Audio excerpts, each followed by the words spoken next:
Hello, this is Andy Black, and this is my tattoo tour. Yeah, I think my first experience with seeing tattoos on people was my dad. Now he has full sleeves, but when I was really little, he had just one. He had a big eagle. It looked like the old Philadelphia Eagles logo. The middle school that I went to and the middle school that my cousin went to beforehand, the football team was the Eagles, and my dad was the coach, so maybe there was something that had to do with that.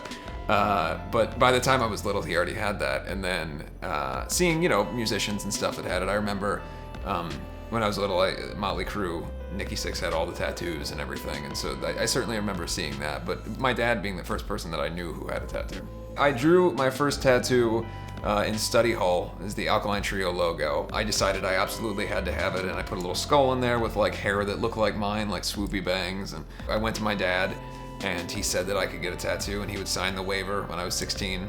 And I got it done, and I think my mom was pretty upset at first. But eventually, I started getting tattoos so regularly after that I think her upset turned into just acceptance pretty quickly, because it's like it wasn't worth the time of being upset because there was just more to have to deal with. But yeah, I just loved it, and I started right away, and I was like, I want to do my whole sleeve. That was like the goal. My parents have always been very accepting of my like aesthetic choices and everything, so there wasn't some like big angry at me or anything like that. I think she was just like taken aback at first, but I think it was probably like, given my other aesthetic choices at the time, it couldn't have been shocking that I would have gone down that road. Like, I was already wearing eyeliner every day to school and like matching my eyeshadow with my shoelaces kind of thing. Like, at that point, that kid's probably getting a tattoo, right? I'm an only child. I didn't really relate well with other kids, and so my window to the world was through the bands that I loved and the art that I loved and comic books and stuff like that. With what I lacked in socialization, I felt like I made up for in seeing the world through the lens of art, and so I started wanting to sing and write and everything from my earliest memories. I don't know what my second tattoo was. Maybe I should. It was probably another Alkaline Trio related thing, because I got like 3 all at once, because that was my favorite band, and still is my favorite band, the band that influenced me the most. And it's sort of funny when you have a tattoo of a band or logos like that, and then you become friendly or friends with the people that are in those bands. It's always on my mind. So like I've been fortunate enough to work with Matt from Alkaline Trio quite a bit, and we'll be sitting there having lunch at the studio, and I'm mindful of the fact that I have like multiple logos of his band all over my arm, and I'm kind of like doing one of the because I don't know, I can't help it. Maybe it's the like kind of a nerdy feeling, like you don't want to give it away right away, so like maybe wear long sleeves until you're super comfortable. But which is funny, because for me, I wouldn't feel that way. People that have black felt tattoos, I don't get uncomfortable around it, but I guess it's just like that mindset. I started getting Batman tattoos on the other arm, so I have a bunch of Batman tattoos, and that was kind of the way it all started. And then by the time I was 18, 19, I was touring constantly, and so I'd start getting tattoos on the road, and that's when like the real dumb tattoos started. Like a funny phrase that we were saying on tour gets turned, that's a tattoo, or whatever else. Things that were inside jokes get tattooed. I have a koala dressed as me drinking Seagram 7 whiskey on the interior of my arm. You can only imagine that is not the choice that is made by a sober person. I've had several tattoos that I thought, oh man, I gotta get rid of this. And then as time went on, I just got used to it. Maybe it's just the procrastinator in me that's just like, maybe one day I'll get it removed, and then I just get used to that being how it is. Like the remote in my car, like the battery for my car to get in the key fob, the battery has been low on that for about 6 months, and I now have to literally touch it against my car in order to make it open and close. And the batteries are upstairs in the kitchen, and I could change it, but every day I instead opt to stand touching my car for 10 minutes with the remote until it opens, just to save myself the time. So that probably encompasses my whole philosophy on everything, is to not get it removed because it's too much of an inconvenience. So just to look at it all the time.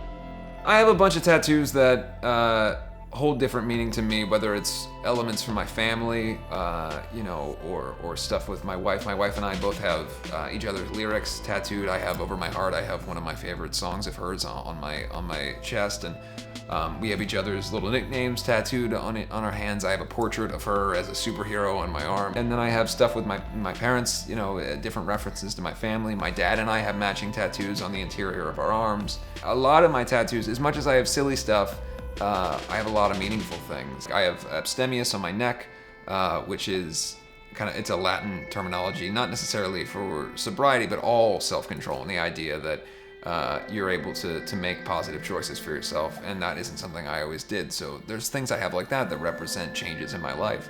But overall, I'd say that I'm like maybe 50-50, maybe 60-40 on silly tattoos versus super meaningful. I have some tattoos that are friendship tattoos with, as funny as it sounds, with people that I don't have a lot of communication with anymore. And that's sort of one of the funny things about life, is that in getting tattooed, particularly when I was really first starting out, it's like, this is a thing that means everything to me right now. And then life happens, and people, not for any terrible reason, but people move to different states or they grow apart. And I have a lot of tattoos that I got with a buddy that maybe I don't talk to him anymore, but if I ever saw them, we would always have this kind of bond. And so I really like that in that way. I have tattoos that I got with the band. Members of Black Veil Brides, we all have matching tattoos, and that's something that forever we'll always have. And in fact, one of the members who's no longer in the band still has that tattoo, and every time we see her, she's got the tattoo. So, it's fun to have those kind of things.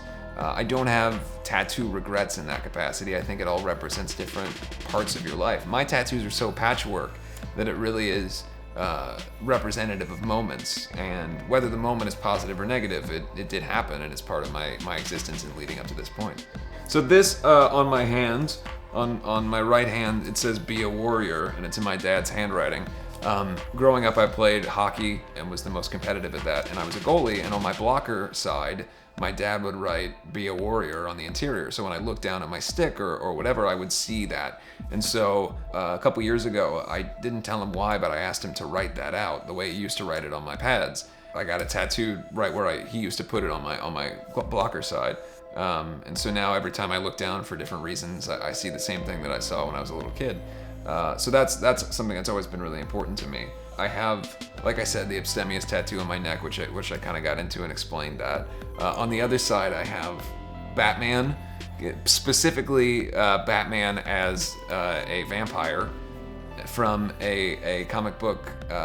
Kelly Jones is the artist, and he's my favorite representation of the character. But the story is that Batman basically goes up against Dracula, and he gets bit and also becomes a vampire. But the whole pathos, the whole thing of Batman is won't kill. He can't kill. So obviously Batman can't feed, so he slowly dies and falls apart throughout the course of the story, and by the end of the story he's just a skeleton wearing the bat suit. And it's really tragic, but it made such an impact on me when I was a kid, so I always wanted to get a representation of that, so I got that tattooed. I think at the time that I got all my neck tattoos, I was in such a reckless part of my life, and that's why I decided to get one more, kind of connecting the two to represent kind of where I'm at now.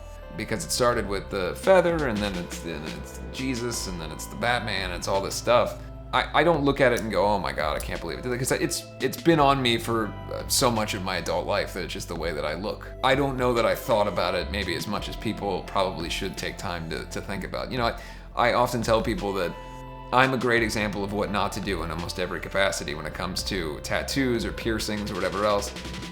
I'll forever have big ridiculous scars on my face because I pierced my lip 3 different areas with safety pins, and I pierced my ear with a safety pin, and I did my nose and everything else on my own because I wanted this stuff now.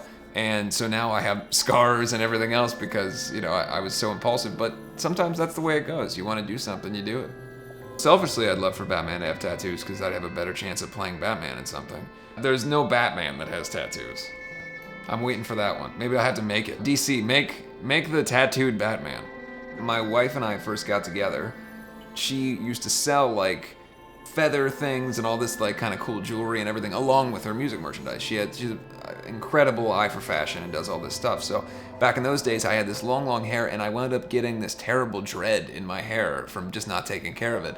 And so we were like, what do we do with this? And this is right when we first started dating. So she tied a bunch of feathers into it. So I had like this crazy feather thing coming out of my hair. And it looked awesome, but then I couldn't get it out. So it just became part of my hair until I eventually cut it. So when I cut it, I kind of thought like I missed having that there. So I wound up getting the feather there kind of as a reminder of when we first met and like all the crazy feathers I used to have coming out of the left side of my head. I'm not actively looking to get tattooed really at any point in my life anymore. It just happens. You know, it really will be, I'll be standing in my house and I'll look in the mirror and go, I could add something there. You know, or inversely, it'll be like, I'll just have this idea and I absolutely have to have it. And then it won't happen until I figure it out perfectly. Like, I don't ever get tattooed impulsively anymore. I'll think of an idea and I'll go, oh, that could work there. And then 8 months from that idea to when I actually will have it done. Just because, first of all, there's little space. You know what I mean? Like, there's less and less places to put them. So it has to be something that's really worthwhile. But I would say the future is I want to, ultimately I want to finish this arm so that I can just be done with thinking about what else is going to go there, and then we'll see what's next. But that would be the future next move.